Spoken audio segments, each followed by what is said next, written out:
You talked about God's law. You talked earlier about the Western societies being judicial societies, judicial culture, as opposed to the mystical cultures of the East. There's also another word that was introduced to Bulgarian Christians through the translations of your works, and that was theonomy. Tell us about the importance of God's law. Why the law of God? Where can we find the law of God? And if not the law of God, what's the alternative to the law of God? Every social order needs law. When you tell your child to do something, you expect the child to obey it. That's what God expects from us. He says, do this, and the reaction of the child is no, and the reaction of us is no, and then the reaction of God is, if you don't do it, there will be consequences. And then the child says, maybe, okay, okay.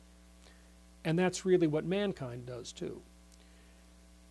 Every law has got sanctions of some kind. There are positive sanctions for obedience. There are negative sanctions for disobedience. There's the carrot and the stick. This is basic to all humanity. You cannot have a society without the carrot and the stick.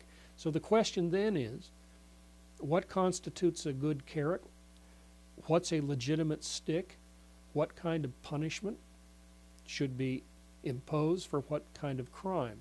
And the Old Testament's concept was an eye for an eye and a tooth for a tooth. In the West, we have a phrase that says the punishment must fit the crime, so that we don't have execution for people who steal bicycles. There are limited punishments for some kinds of crimes. The biblical position is restitution. That is, if you steal a bicycle, you owe 2 bicycles.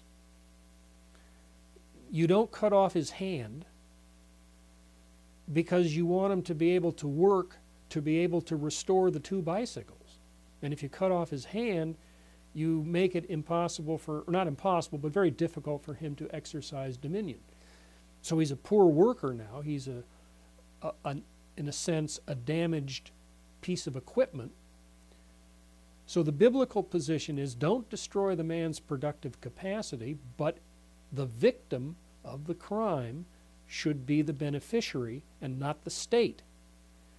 That the principle of biblical law is victims' rights, and the restitution is owed primarily to the victim. Of course, ultimately the restitution is owed to God, because the crime is ultimately against God. But because God has agents in history, the victim who you have harmed deserves compensation and something more.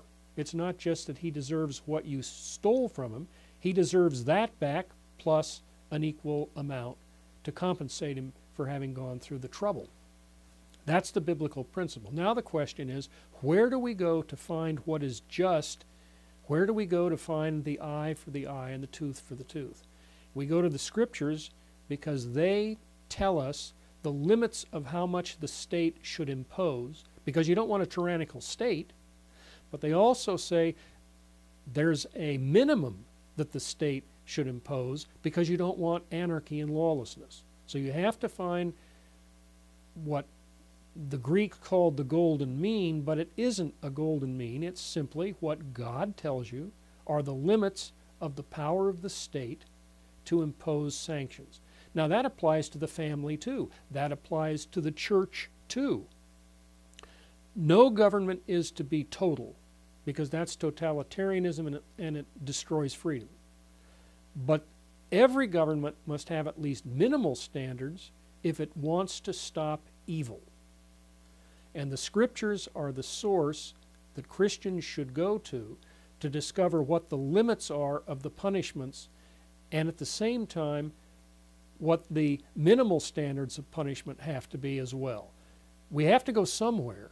So where do we go? Let's go to the Scriptures, because that's where God has revealed the limits of the state, the limits of family authority, the limits of man's power, and yet at the same time it's got to be reminding the criminal, stop. you must stop because we cannot tolerate crime in our society without sanctions. Go to the scriptures to find the eye for the eye and the tooth for the tooth principle.